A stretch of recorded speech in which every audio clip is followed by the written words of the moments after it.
Okay. Sorry, Madam Afafa. Sorry, Madam Afafa. Can you continue, please?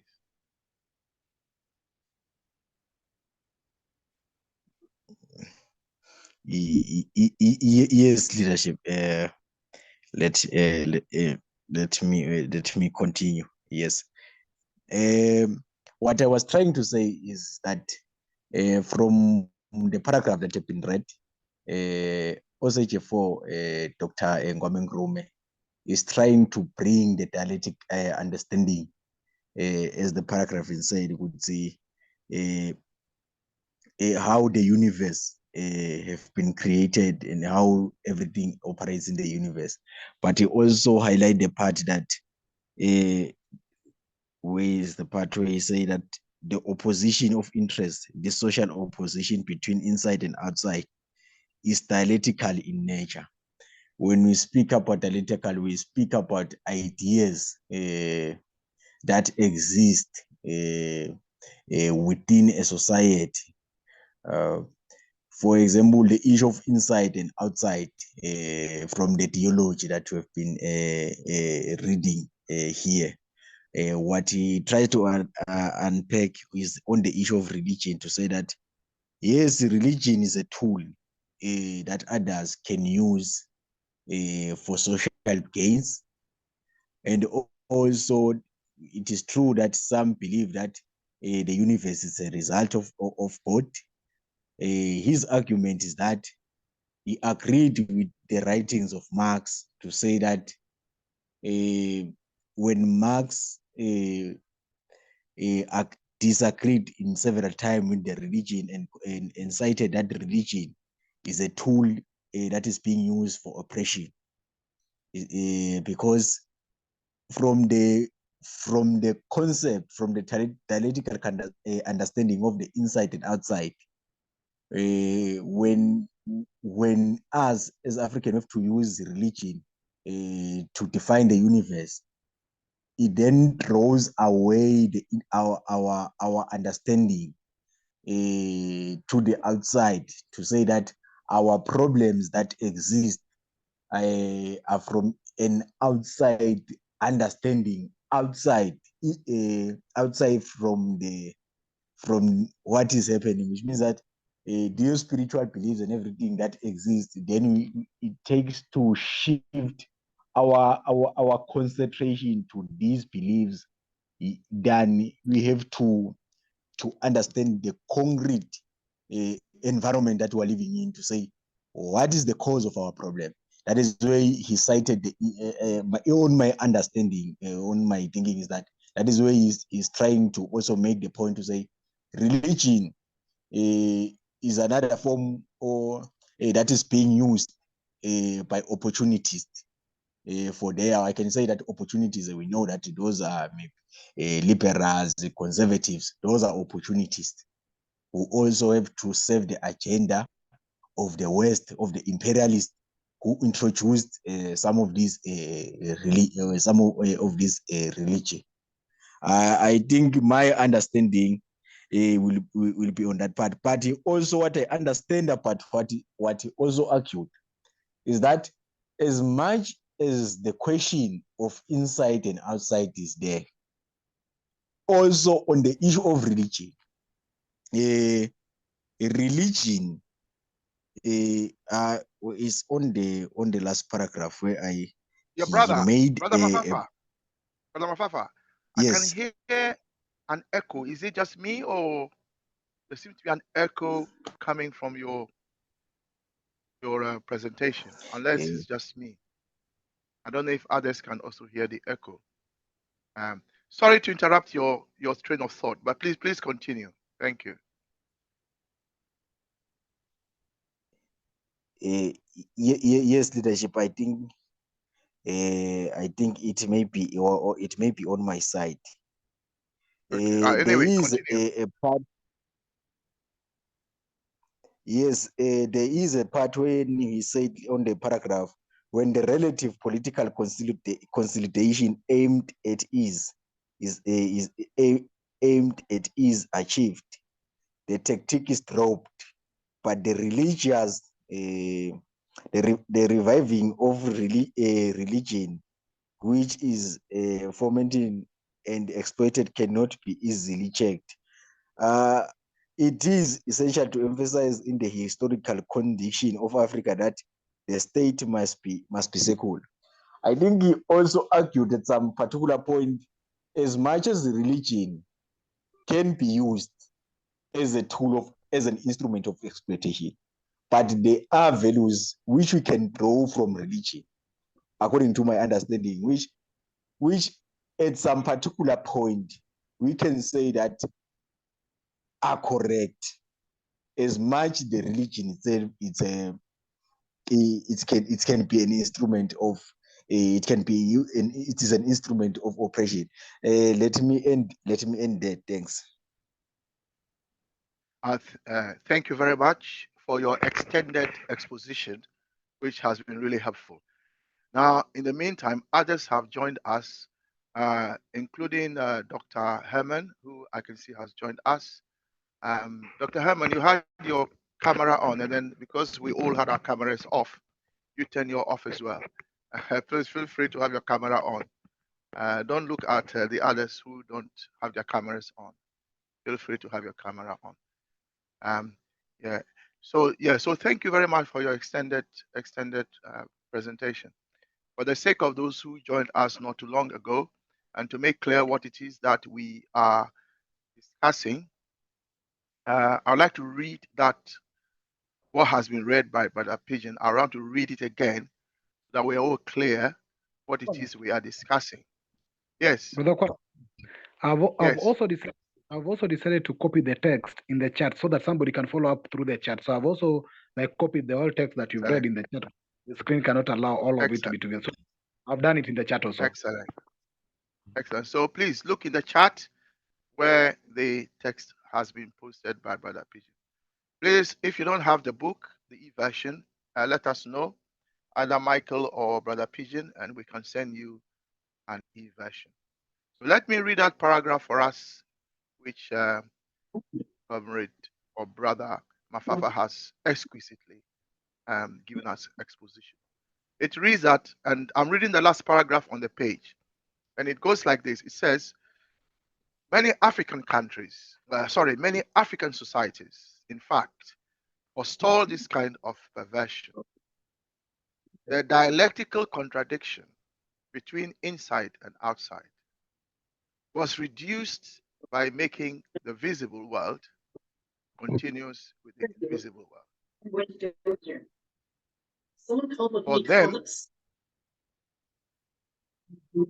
For them,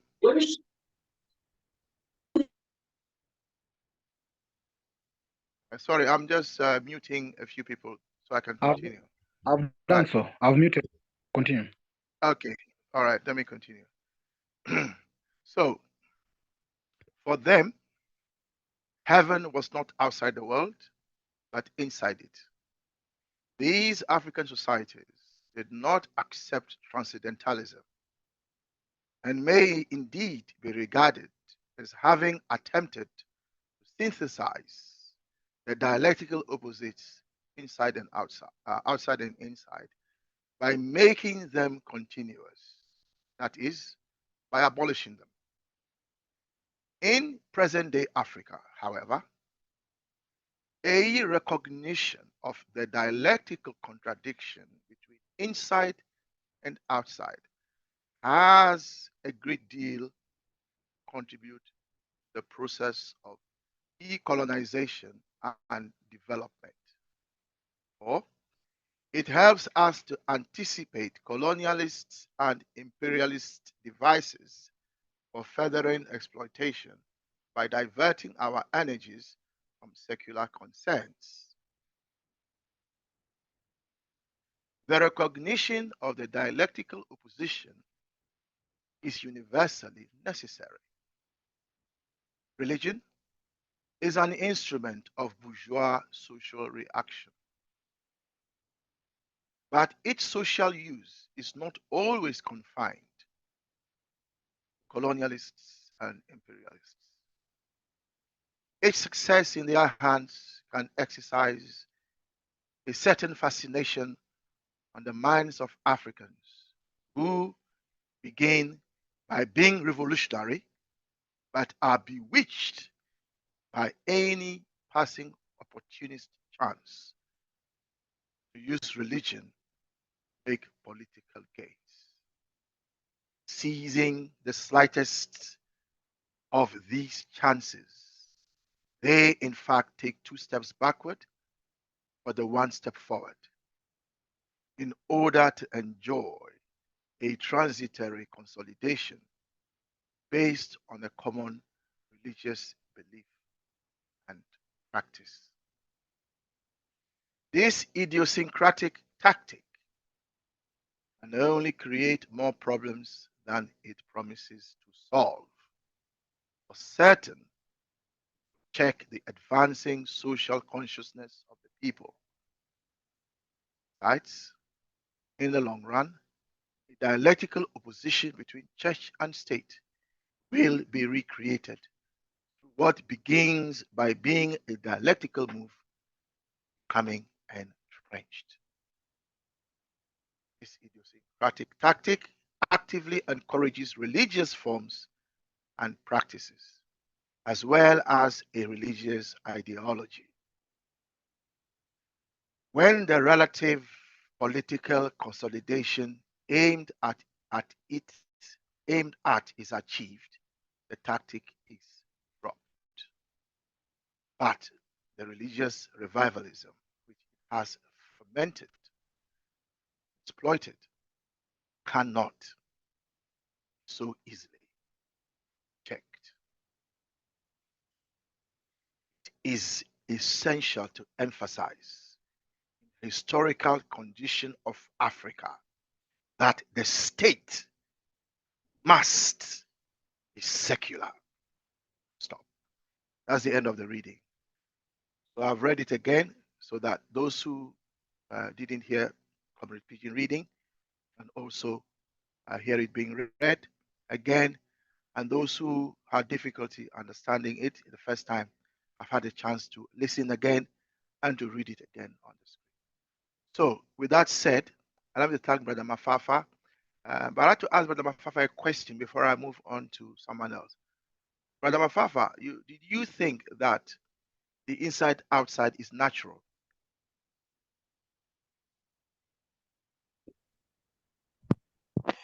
Yes, Chair. May you repeat your question? So in your presentation, you said that the inside outside was natural. That's why I'm asking you: do you think it's natural, or is it a way of conceiving the world? I know you missed some of the lessons because of, like you said, load shedding problems. But at this point, it's very important that we understand that the world in which we live, the cosmos, that Yeah. you can conceptualize it as having an outside or not having an outside. Whichever you take, whichever you accept, it needs to be understood that it is just a theoretical conception and that it is not out there in nature. That's why I'm asking you that question so that we're all clear that the inside outside thesis is just a way of looking at the world. Does that make sense? That is the question I'm asking you. So do you think it's natural? Yes. My belief is that I think it's natural, and also what I am thinking of is that as human beings living in the universe, and the argument to say it is through matter and spirit that a human being may exist, but matter is powerful, come first than the spirit. It is the concept maybe I'm standing in. Understand there. Thanks. Why do you say matter is more powerful?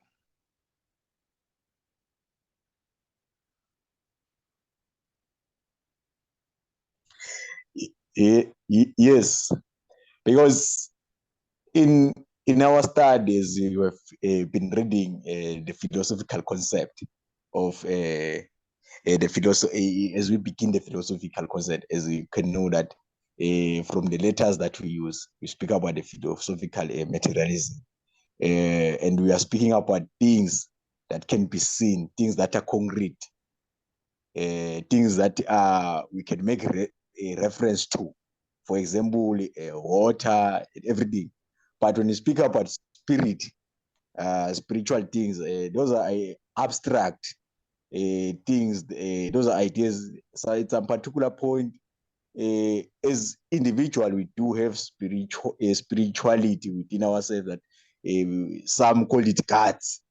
That usually tell you something, but you cannot make a reference of it. But what I believe is that the matter of everything that exists is the one that should guide us. Thank you. But do you not think, last question, Brother Mafafa, do you not think that spirit is part of matter?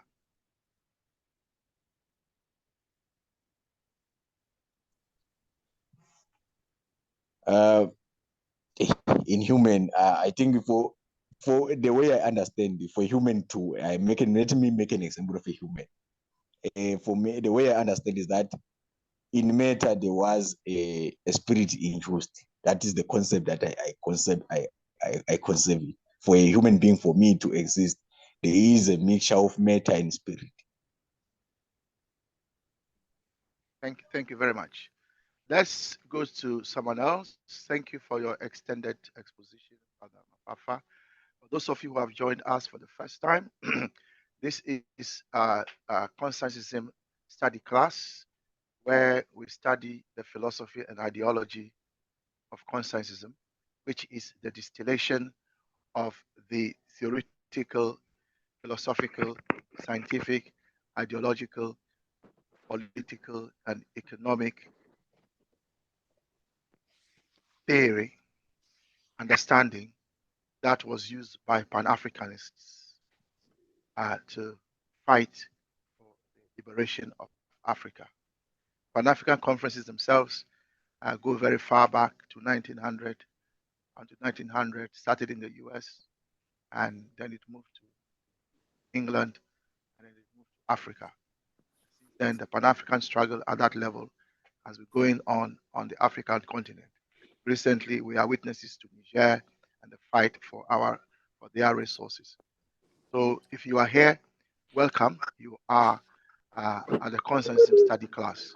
The philosophy and ideology of conscientism is that which has been bestowed or left for us as our legacy, and it's for us to understand it in order that we can wage the war that is required. By the war here, I don't necessarily mean physical war.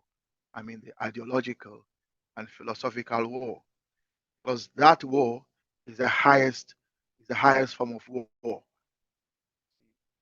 fighting to obliterate people's minds, getting them to see the world as you see it, even though you're an enemy. So they can do your will as even though you're an enemy, they do your will. That is the highest form of war. And so we are reading and discussing this book. And the reason we are doing it is so that we'll conscientize as many Africans as possible. On Saturday, we meet. We also discuss the unification of Africa and the one all African government. Again, that is because this is not being discussed amongst Africans enough. So we want that conversation to it is there, but it's not enough to mobilize our people to say to the 55 neo-colonial governments who are not looking after them, to say enough is enough. We now want one continental government, our government, because we are the leadership. We want to now choose our servants who will serve us, not servants who become lords over us. So welcome to conscientism, the philosophy and ideology of decolonization, specific reference, African Revolution. So welcome. We are still uh, hearing people's thoughts on the reading we have read. It's Sister Marlene's hand is up, so I will go to her and ask her to share her thoughts, unless she has a question, in which case. I have a question. Someone is trying to join, but they can't seem to get into the link. Yeah, that happens. Sister Marlene, that happens for all kinds of reasons. Sometimes it's not us, it's just that there a the password? internet. Oh, you mean they want a password? It's a 1,000. And what is the other bit? Okay, Brother Pigeon, can you liaise with Sister Marlene behind the scenes, please, and help give her what she needs to get the other person to come in. Thank you. Right, let's hear from.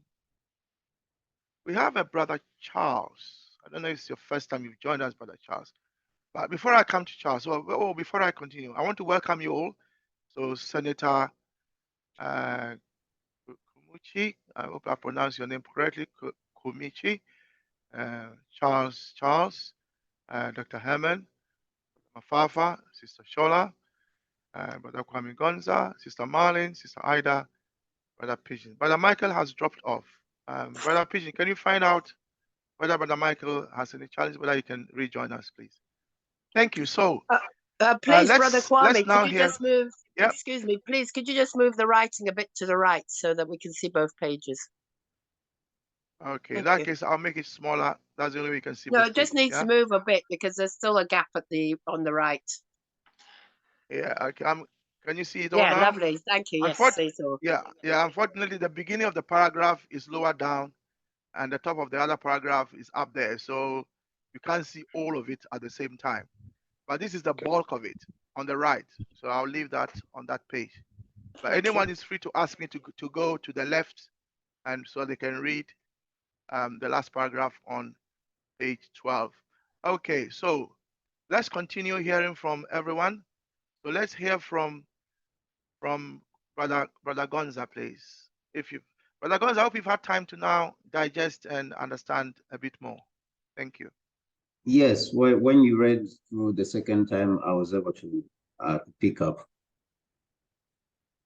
I think let me start from the end. I think the philosopher here is start from wherever you like, brother. Okay.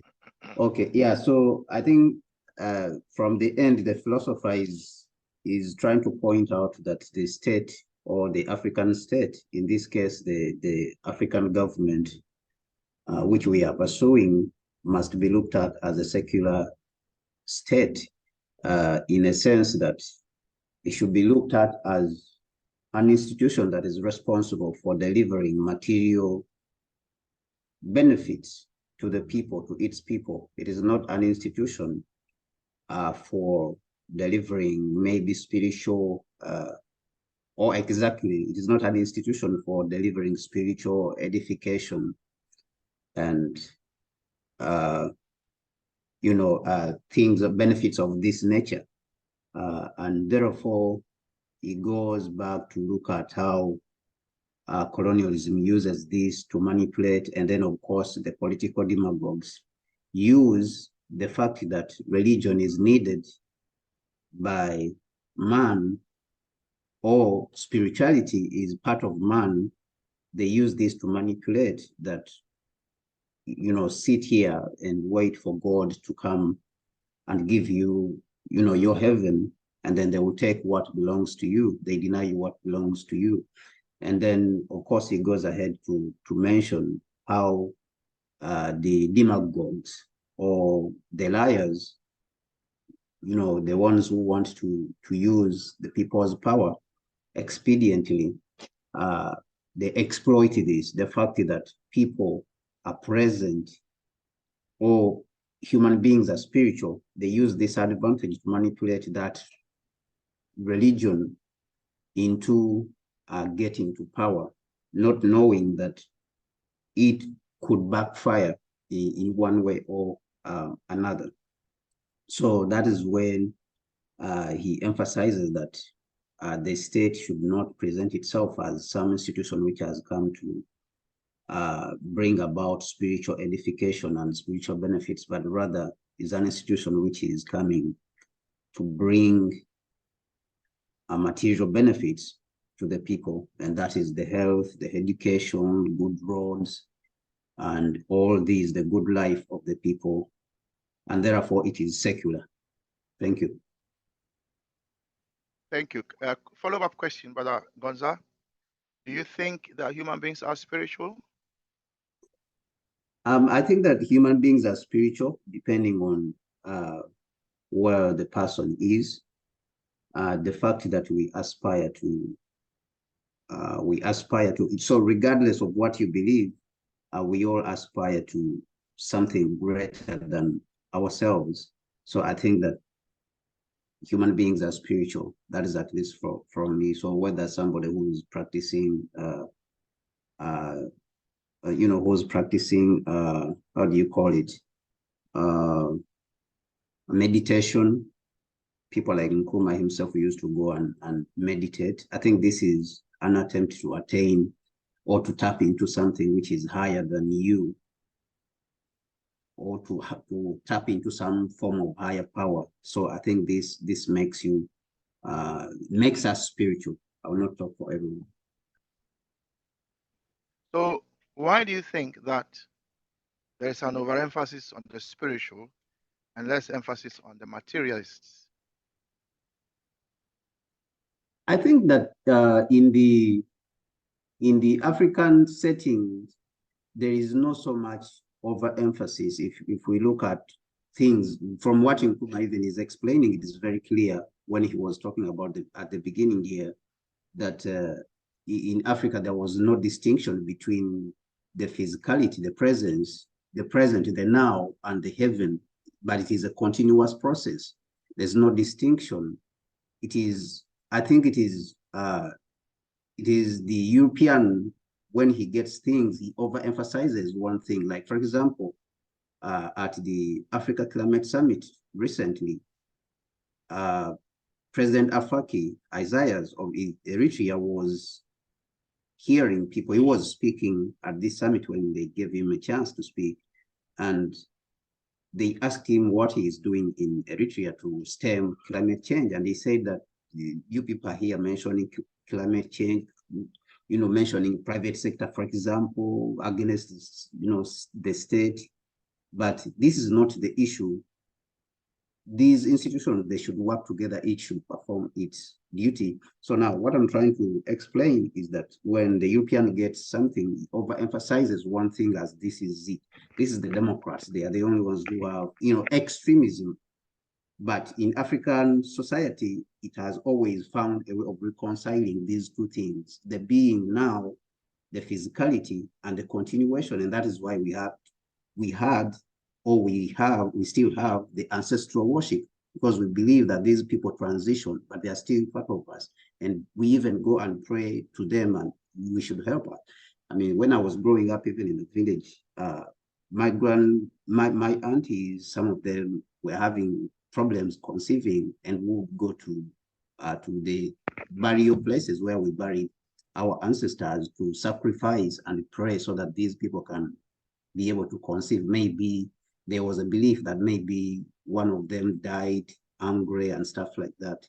So this is the belief that there's a continuation, and therefore we are part of them, they are part of us. So there's no distinction of saying that, oh, this one is a spiritual, but we are all in one. And I think this is precisely even what Nkrumah, but what Nkrumah is trying to explain at the beginning of this so-called verse, and so I think it is precise. It is precise, this paragraph in his presentation. So even in society, African society, when you examine, you can see it. Okay, so you are saying that before Europeans came, Africans had a holistic perspective on life, and they were able to reconcile that which they couldn't see, which some call the spiritual, and that which they could see, that people call the material. So the Africans were able to reconcile them. And then when the Europeans came, you were saying they started emphasizing one thing. Overemphasizing. So in what we've read, they emphasize the spiritual, why do you think that the European emphasized the spiritual as opposed to the material? I think that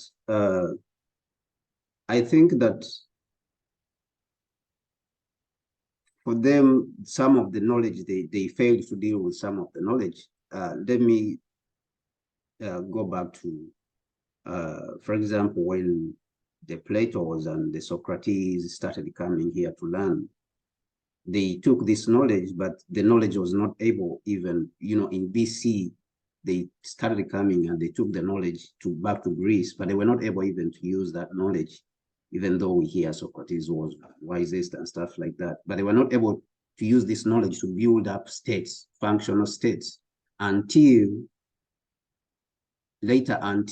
when we see the Moors coming from Africa, again going through Spain and to colonize Europe and go in to educate them much more. That is when Europe started coming up and building functional states. But before that, they were not having any functional states. So the overemphasis on one branch of knowledge, I think is a misunderstanding, the lack of misunderstanding of how things interact and function with each other. And this is why, as majorly held African societies together more and helped them, even other societies like Indians and Chinese, it is the one which has helped them to build functional civilizations, which of course have had interruptions and stuff like that, but they have been a little bit more continuous because these groups of people, for them, they understand how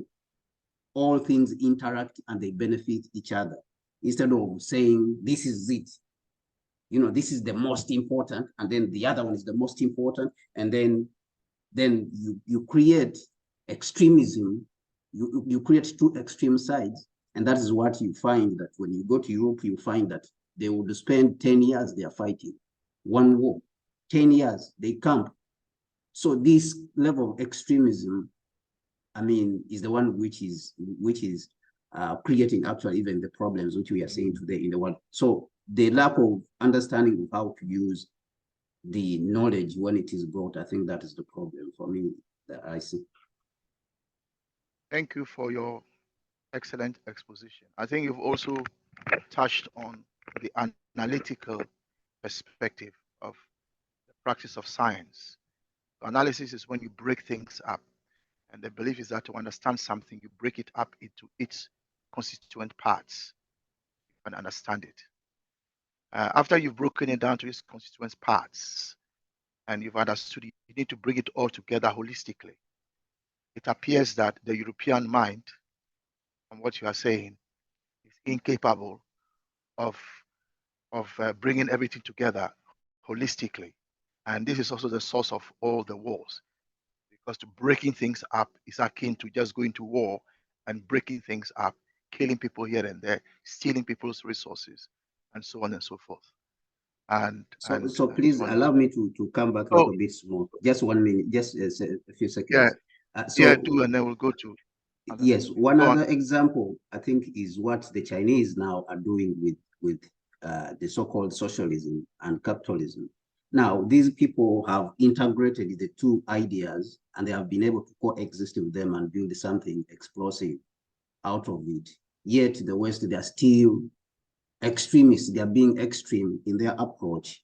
And this is very evident even today when we are talking, what we are talking about right now is evident right now. They are still insisting in their extremism that you have to go this side where we want you. You have to go this way. And these guys are saying that, no, there's another way. They said, no, there's no way. And now they want to fight. They are sending ships into the South China Sea. They want to fight China. Why are you not agreeing what we are saying? So I think that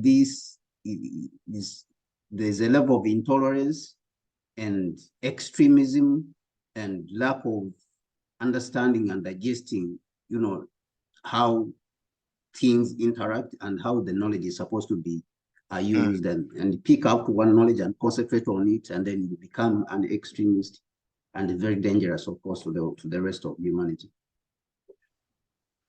Yeah, I think the way you have ended is evidence for us, for the African to rise and take back leadership, because um, the the example you have given is showing that the West is incapable of providing global leadership in anything, because they just cannot think like that.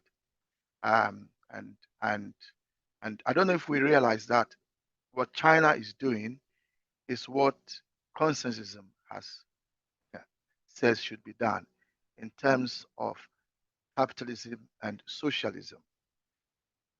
So what China is doing is what Nkrumah said we should do.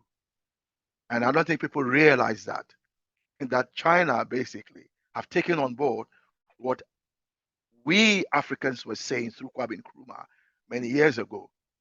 Just as Malaysia took Ghana's 7-year development plan and transformed Malaysia into what it is today, when Ghana that created the 7-year development plan itself and invited top economists to Ghana, eh, to have a look at it in those days, Ghana itself is now far behind. So the African is capable of holistic thinking, and I think that is what the world needs. Uh, Following the West has not really helped anybody. Anyway, so let's hear from others. Those who have just joined us, if you are still here, welcome, Brother Koku. We are commenting on our reading, and that reading is a continuation of the inside outside thesis. Brother Pigeon, your hand is up, please. Come in. Yeah, thank you, Brother Kwame. I've been really feeling to come in. Yeah, No, do. So you want yeah, to share your thinking, is that correct? yes. Excellent. So Brother Pigeon, carry on. Share your thinking. Okay, thank you for the screen you are sharing with us now. Is the previous reading, which is very important for us to understand the reading now we are doing. Because from this previous reading, it's been very clear that there has been two opinions of outside and inside. And the outside and inside are not only in words, but are in the forces that influence us. And that's why the spirituality that, of course, you are asking the Christian or the West are insisting on came with an idea to Africans that there's something outside the universe and that there's another universe outside the universe. And that's why it says here where you should lay your treasures and your development and all your aspiration outside there. That there, if you keep it there, there's someone you say, if you keep it there, it cannot be touched by anything. It says the treasures in the heaven where moths do not corrupt. So they are coming with a spiritual angle to Africans that there is no need for you to struggle inside here. You need to put much investment outside there. So that comes in the spiritual realms. And they say that there are forces outside there as it goes, that there are forces outside there that actually control everything here. So it's like when you're staying in your community or in Africa here, some people tell you, no, don't develop Africa. Don't think of Africa.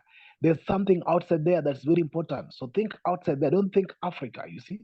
And that's why it goes down there, and Karl Marx said that the religion, as it said, the course of such society is determined by Suso. And he says it is the recognition of this contradiction and the use of to which might be put to be exploitation of the workers. Karl Marx knew very well that instead of the workers to work to develop their countries and their nations, they are being lied to that they should work on their spiritual being so that they can invest and develop something outside. And you see, so this is where the contradictions comes in and it starts in. And this was intentionally put to Africans. As Brother Folk has been explaining, the gospel came in with an intention. It was not to develop Africa, but actually to shift the African mentality from their resources so that they can think outside Africa in order for them to stop thinking about their resources, their minerals, and everything else. So I think that's where this thing comes from that beginning that we've shared above. Then now it goes down to what, of course, that's why it goes down to now where we are reading today. So from that beginning, let me go. It says that the African society, in fact, forestalled this kind of perversion. They'd known it, and that's why in the African society, there's no like death, and then there's a world outside after death. There was what you call reincarnations. So when somebody dies, there will be somebody who will be born and will be named after the person who died, and that this person will not go somewhere else. He will come back again to life. So there was a reincarnation. African society believed that everything was to be done on this continent and on this planet or whatever this universe.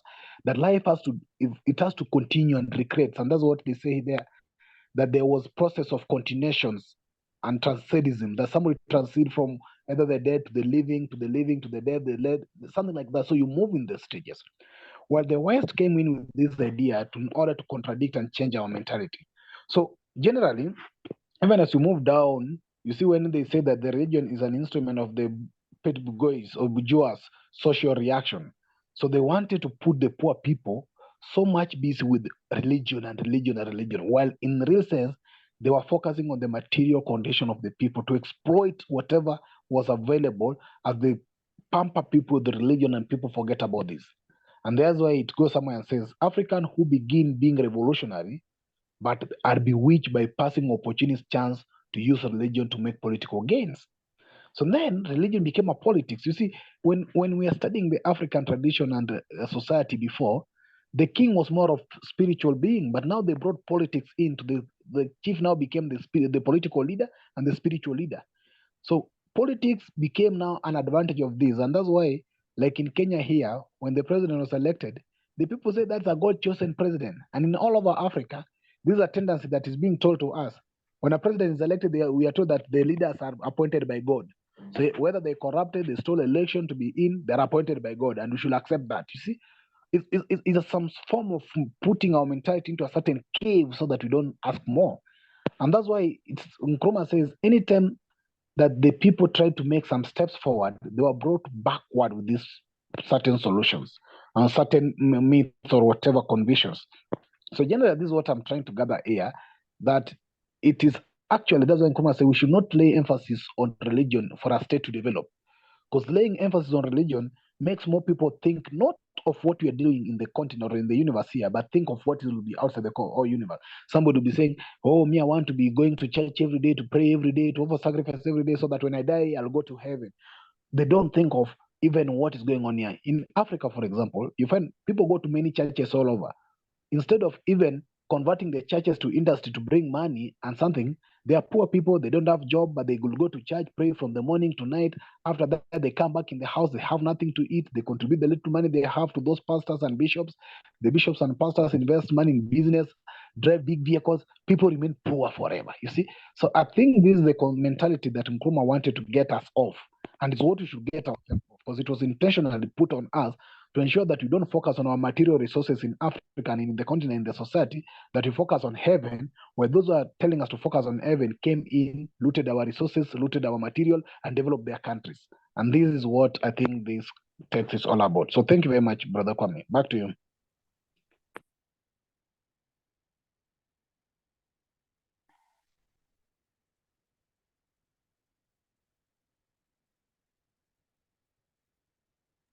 Brother Kwame?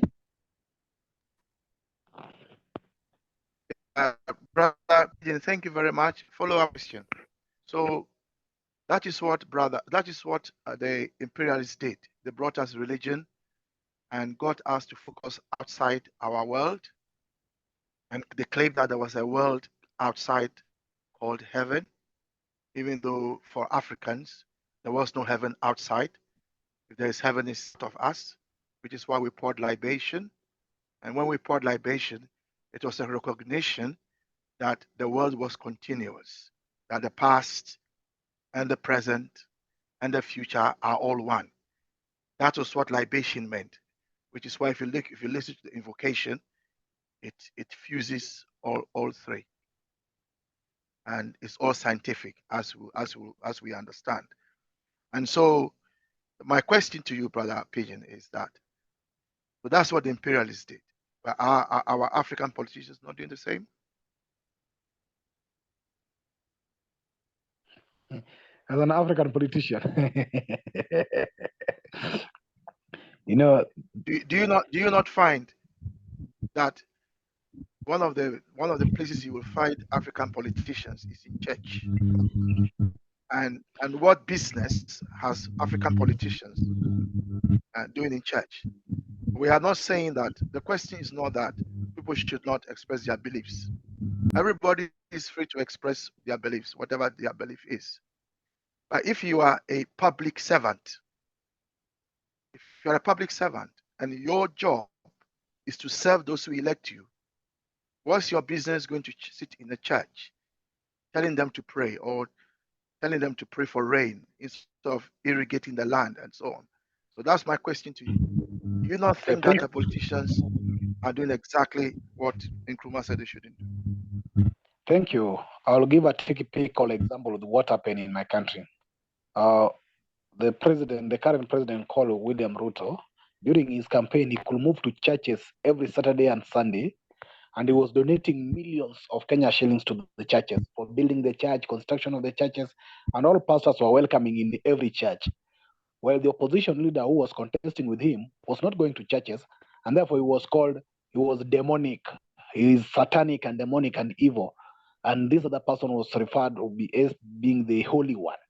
Then over a period of time, when of course, many church people voted him. I remember one day they called for a national prayer day in the State House, that people should pray for hunger, pray for rain, and the wife of the president is the preacher and the pastor. So they prayed.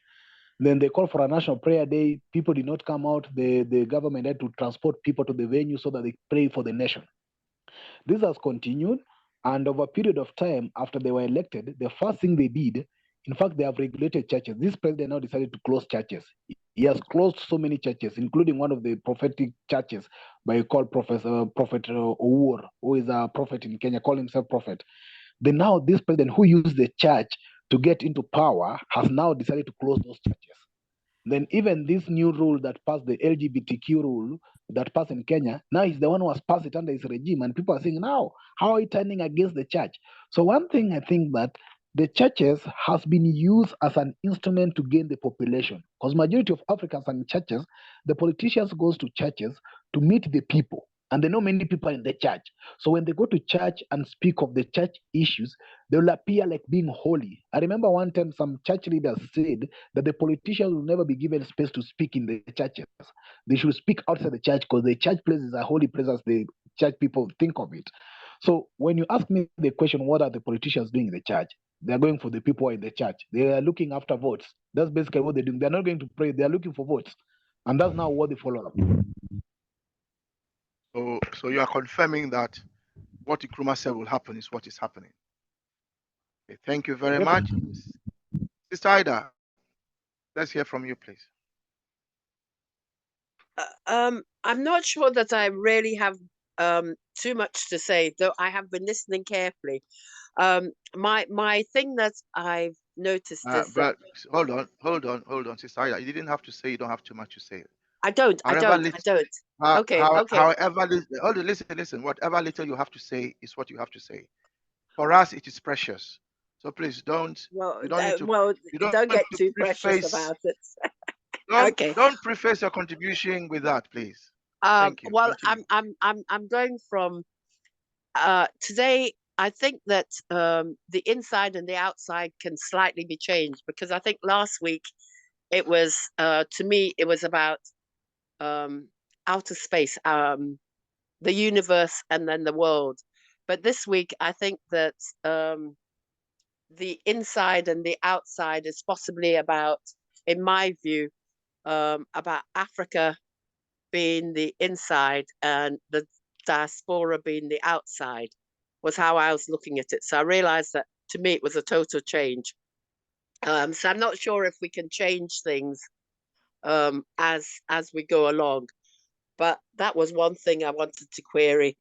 I think the religion bit, that it's hold on. Huh? Can I respond to that before you continue? Let me respond to that. Okay. It's okay for you to query it, but there's no point querying it, because if you recall a week ago, you raised this very point, and I assured you that that was one way of conceiving the world. Yeah. There are different ways of conceptualizing the world, and so it's up to everyone, depending on the problem that you think you want to solve. you conceptualize the world in a certain way, Mm-hmm. and you create that dialectic so that you can solve the problem. Right. However, you recall that we said that that is just a way of looking at the world. Yeah. Even if you take the continent and the diaspora where you and I are at the moment, Mm-hmm. Comrade Pigeon, Brother Senator, Brother Mafafa, they could argue that they are inside Africa and then we are Mm-hmm. outside Africa. Mm-hmm. Aha. Now that is one way of looking at it. Another way of looking at it is to say that actually, Brother Mafafa, Brother Pigeon, Brother Senator, all of us, including us here, because we are Africans, actually, we are all inside. Nobody's outside. That we are all Africans. So again, Yes. Yes. that is a But way. that's what That I is a was way of saying. that's a way of That. looking at it. Not Mm-hmm. the point I'm making is that either way of looking at it is legitimate, depending on what it is you want to talk about and what it is you want to solve. But I Mm-hmm. think that a key point you've made, which is for me is a great observation, because I think that sometimes we fall into this trap. The chapter we are dealing with is a chapter on philosophy in retrospect, meaning that it is about our universe, our cosmos, and how it is conceived. The problem with us human beings is that the moment we look at the universe, we think we are so important that everything else is not important anymore. It is a human world, it's human thought, it's human life, it is our countries, and everything about us that is the most important. Somehow, even animals are not important, Mm-hmm. plants are not important, the rivers are not important. Mm-hmm. It's as if those things are not important anymore. So I think the point you are making is you are reminding us, and thank you for this, that however much we apply what we are reading to Africa, in this chapter, we are looking at the cosmos in which we live and how we should understand it. And the inside outside thesis is just one way of looking at it. It doesn't mean that the world has an outside. It doesn't mean that. Yeah? Mm-hmm. But but that is one way of looking at it. So thank you for reminding us that this is what we are dealing with. And you are right, therefore, to query it in that sense. And the last thing I will say about that before you carry on is that this is why people come to conscientism and they fail to grasp it. They fail to grasp it because they don't understand the beginning of thinking. They think thinking begins with thinking itself. They think thinking begins with what is in your mind as a human being, forgetting that what you are thinking comes from your environment. It comes from outside you. That you weren't born with thoughts. You were conceived in your mother's womb. You came into the world. You listened to people around you, starting with your parents, then your friends, then your whatever, and so on. And as your circle widened, you got more and more information. You understand? And all Mm-hmm. that is from your environment. Sometimes we forget that, and then we even forget that the universe was there before we even arrived on this planet. Before man arrived on this planet, the universe was already there. We don't really matter in that sense. We think we are so important, and this is where the Caucasian, the West, is even worse. They are the worst culprits. They think everything should revolve around them. It's as if they are the most important things in the whole cosmos. I'll pause there. So thank you for reminding us that we are talking about the universe, the cosmos itself, and what it is made of, and the extent of the cosmic raw material, and how we can use the inside outside thesis to conceive of it. Thank you. Now you can carry on.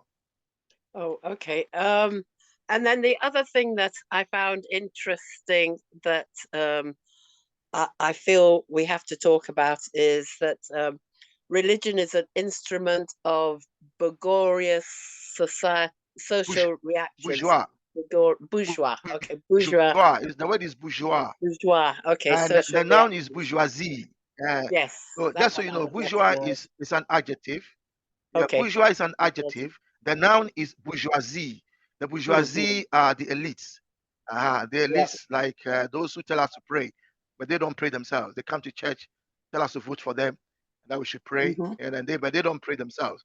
When they want money, they don't pray to God. They go to the bank because they control the central bank, and they go and take the money, or they divert it for themselves.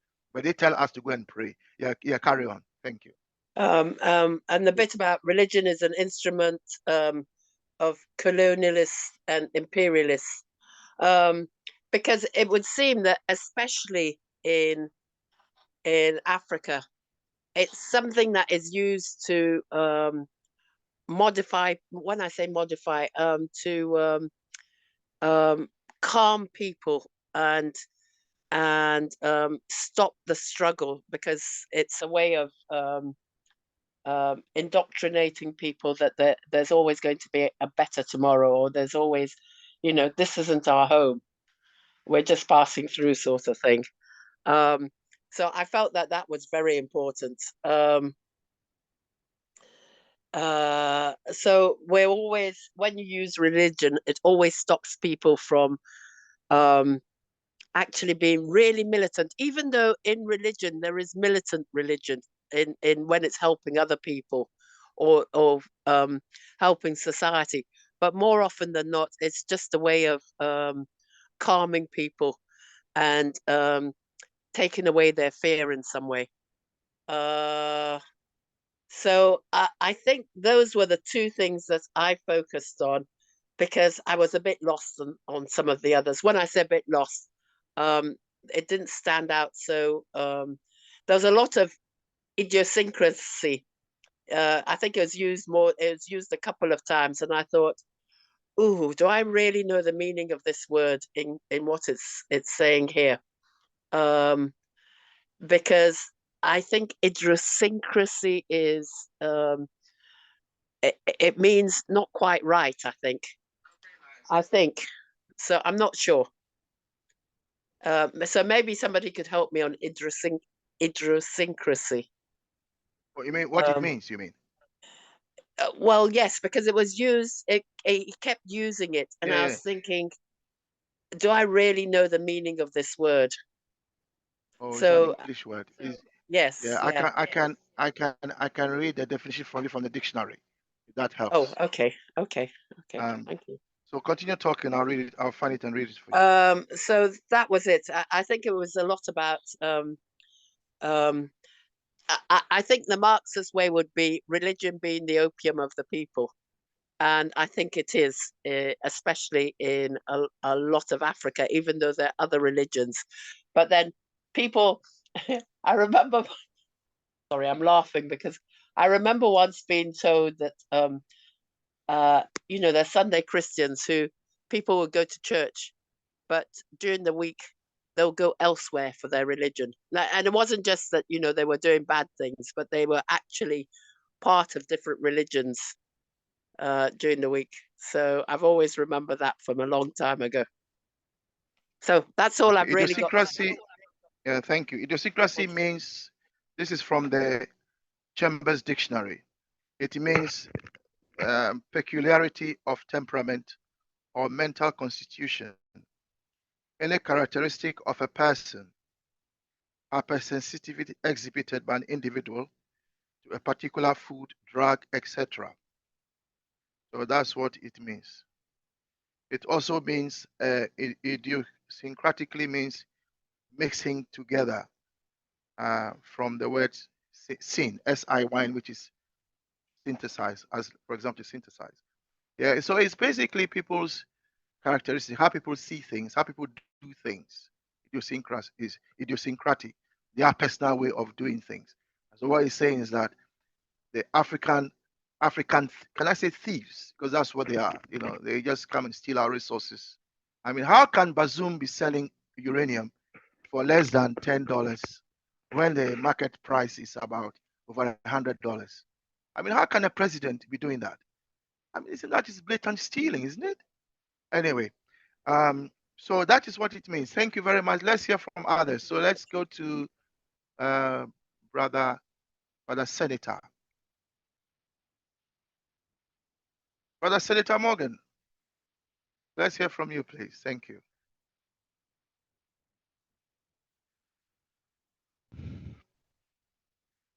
Let's remind ourselves that we are free to pass if we feel we don't want to say anything. That's perfectly okay.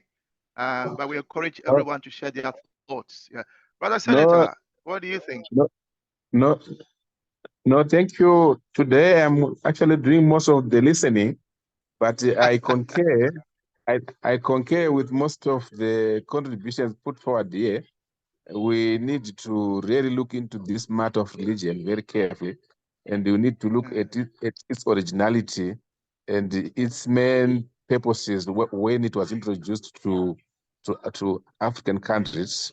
And when it was introduced, so many cultural practices that Africans were doing were then abandoned. We know before in case of Christianity, before it came to Africa, Africans had their own ways of living. They were managing their systems of governance, they were managing their economic systems, their social systems, which was so coherent with African people. And it was almost uniform from Cape to Cairo. All African countries had some form of governance which they were using according to our culture, identity, and originality. These systems were not developed to modern days. They were then abandoned after colonization. We need to really rethink and reconnect with the old days and see how we can modernize them to suit our own ways of living as Africans. I do believe if Africans would develop their own ways of living, their own ways of social governance, political and economic, we'll be able to develop African natural resources according to our own ethics and our knowledge.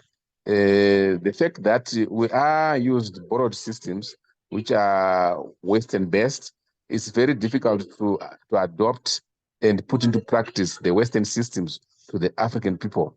The way I see as if we have failed, we are failing to think beyond religion because we are being limited, because we always think that things will come from heaven, things will come afterwards. Yet no, we need to really work on our own to develop ourselves, our own systems, which we are good at. So I still believe that we need to do more. I strongly believe if one day Africa will be united, Africa will have one government, Africa will have one president, Africa would have one foreign policy, one economic policy. We would develop to become a great economic continent on earth. But anyway, we still have some work to do. So we should continue to discuss, to share this, to research, and to share these knowledges that we are sharing today. So today, I don't have much. I was doing most of the listening. Thank you so much. Yeah, Senator, you've said it all in terms of governance and unification and so on. No, thank you so much. On Saturdays, we meet and we discuss unification specifically and the need for one continental government. Senator, feel free, if you want to do a presentation for us, feel free to do so. We'll be happy to hear your presentation on your thoughts on unification. Thank you so much. No, thank you so much. your comment. I'll do the presentation on Saturday. If I'm around, I'll definitely do that. Thank you so much. Yeah, Brother Pigeon, yes. Just to let you know, Senator Morgan was a senator in Zimbabwe in the previous regime, but he now formed also a revolutionary party from his side. So we got to know each other when he came to Kenya. Just to let you know. Excellent. Yeah, no, it's great. Thank you so much. Great that we have. Yeah, thank you, Brother Senator. I mean, it's great that I've always felt comfortable when we are discussing consensusism because it is a tested philosophy and ideology. It's come from the father of Pan-Africanism on the African continent, Kwame Nkrumah himself. I'm always confident. And the tragedy is that we don't have more senators looking at this philosophy and ideology. And if Brother Senator can help us to speak to other senators and other lawmakers at that level, that would be really great. So thank you very much. Let's now hear from Sister Mali. I'll come back to you. I know your hands are up. Is it a question? If not, if it's a question you can't ask. No, I just wanted to add to what the last person was saying about you know, the system. Okay. Hold your thought. So All right, would you don't want like to me to forget it, you see? know. No. Do you want me to consider this as your contribution? Yeah. Okay, carry on. Thank you. Yeah. What I wanted to say is, if they, our original way of doing things was the best, but if the new way that they've brought things to us, if they were to do it fairly, then it could work, or even a combination of the old way and the new way. But it's the injustice of how they do it, because like we're saying about how France making sure that they take X amount of money, well, almost all your money, and then if you need any money, you've got to get it back from them with a loan. That's absolute, you know, oh, I don't even know a word, you know, criminality, you know, because You're right. It's so madness. It's so the new system. colonial madness. Sorry. No, I'm saying yes. You are right. It's new colonial Yeah. So madness, really. absolutely. So the whole way of the injustice of how they've put things in place and do it behind people's back that people don't even understand. And then they've got this secrecy that once you're in government, you don't mention about the, you know, disparity of how things is done so badly to affect your country and affect your people. And then as for this religion that they've instilled in your brain, that you know, if you give and if you this and whatever you have, you'll, you know, you'll see a better life in the future, or whatever. And I just think it's just the system that they created that is held Africa down. It destroyed Africa. In fact, it's destroyed the whole world. It's just greed and wickedness, because you cannot be taking what somebody has got and then giving it back to them in a loan, and then create chaos in the meantime, and then impoverish the people, and then on top of it, you learn them you force them to learn a complete new language, and they've got to use your language as their main language to operate. So you do everything to put them right back and let them start a complete and utter new beginning. And then when you've got them to do that, you let them embrace everything about what you've created, because you've eradicated letting them know anything about what they have been capable of doing. In fact, you make it seem as if you're the one that taught them anything that they know. And I think if we were to look deeper into the issues that occur, those are the major problem that has destroyed Africa. You know, the thievery, the thuggery, the lies, and you know, we could just go on. And obviously, they just devise so many things, and it has destroyed the continent. And I think once people are beginning to find this out, which people are now, putting it back together again is a major puzzle. Because even right now in Libya, where the country, they've lost nearly a city 20,000 people they said die. It's like, is that the amount of people in London that is meant to have disappeared? And it's because of their interference in the country and what needed doing as not, you know, firming up the gully and whatever was needed to be done before the chaos has happened. The infrastructure started falling apart with the last, 10 years or more that they've killed Gaddafi, and now they've lost the city. And I can't understand when they just do these things and they talk about it.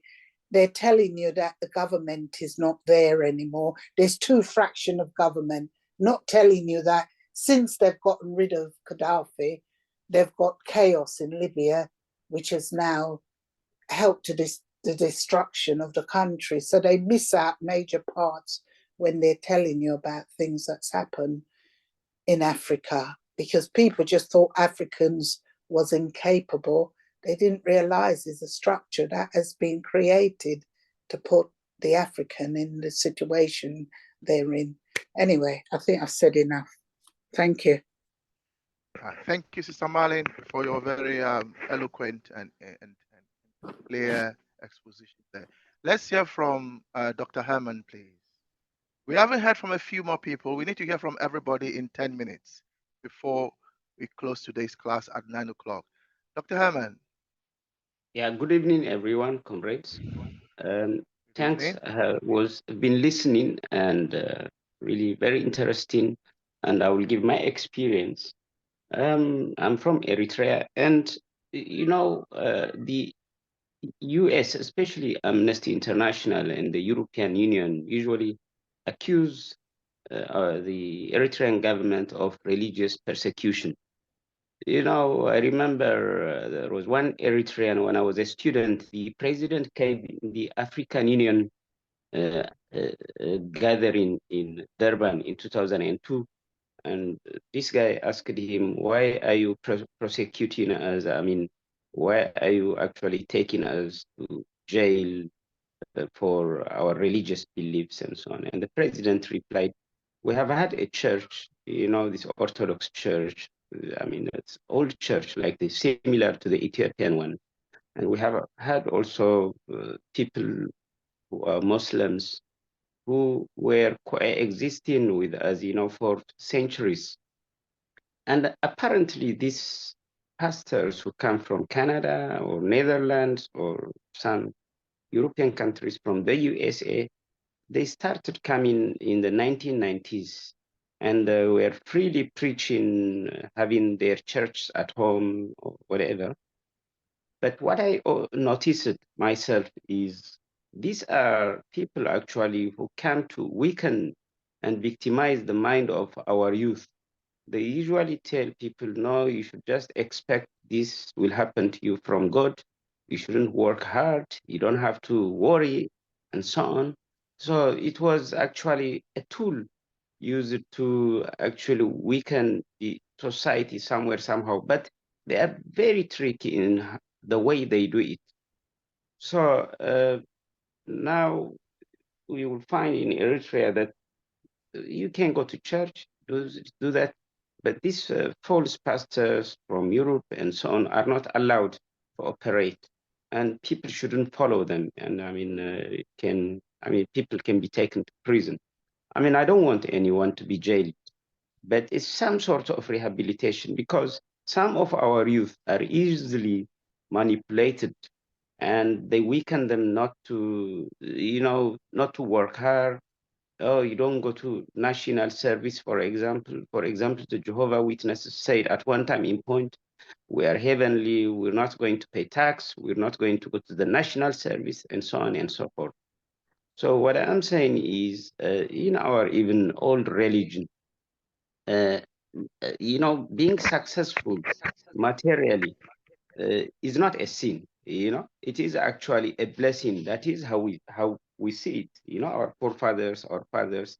But this narrative was almost changing with the coming of these, you know, false religious people trying to weaken our society. because through that, I mean, you know that in Kenya they say they came with the Bible and people closed their eyes. Once they opened their eyes, then the land was gone, yeah, because they just used religion actually to undermine, you know, the capability of our people, also to lose our resources. So, you know, having a secular government is very important in Africa. And materialism should not be seen as a sin, you know. Yes, we are all spiritual people, but that doesn't mean that we cannot use our and mobilize our resources properly.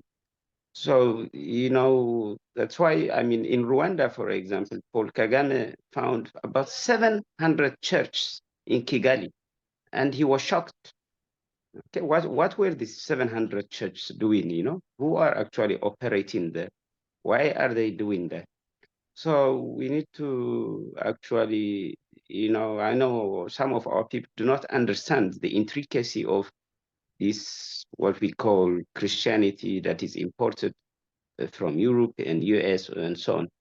We need to conscientize our people that, you know, it's not about hating religion or being Christian or Muslim or whatever. It's about how actually you use it in life. So that is what I wanted to contribute. We need to, I mean, I'm here in South Africa. We see a lot of people. I went to Universal Church, about 2,000 people attended. The preacher was a white person and almost 2,000 of us black people. So I was actually even questioning why 2,000 of us here, but we are being preached. I don't mind somebody preaching, but I question the, you know, the legitimacy of such kind of church where, you know, give some food, some clothes, and so on to actually manipulate the mind of our youth. So that is my contribution for today. Thanks. Thank you so much, Dr. Helen. I think you've said Brother a lot Kwame? on the, yes, on the inside outside thesis. Yes, Brother Pigeon. Yeah, I'm sure when you go to South Africa, you meet Brother Harmon. He's a lecturer in South Africa and from Eritrea. Okay. Which city? South Africa.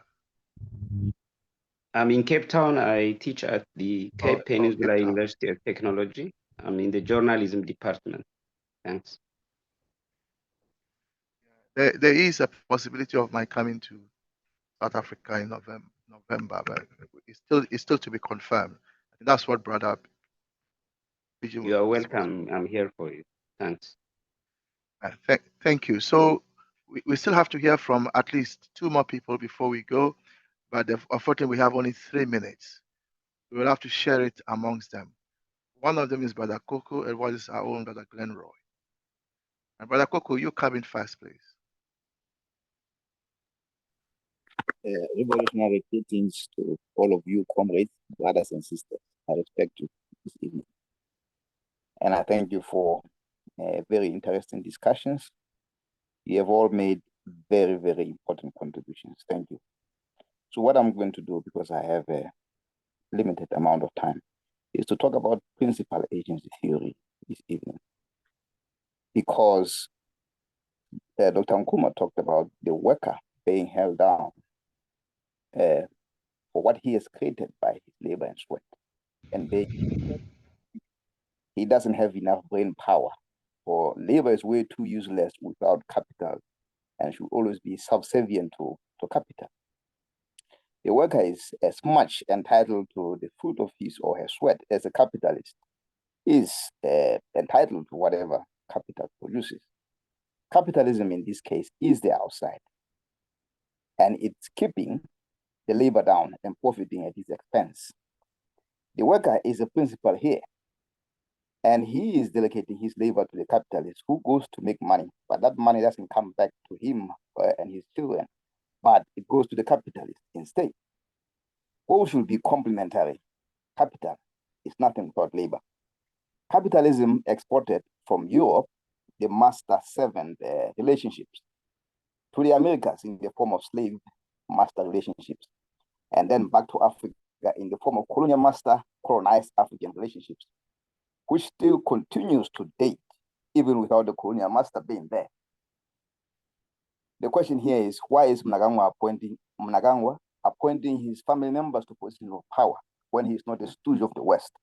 He's not a Bazoum in this case. Why does he continue to do that? Because we have been brainwashed. And why are the children of Mwena Mutapa Empire, Mozambique, Malawi, Zambia, Zimbabwe, not breaking down the borders and living together and trading? Thank you very much, comrade.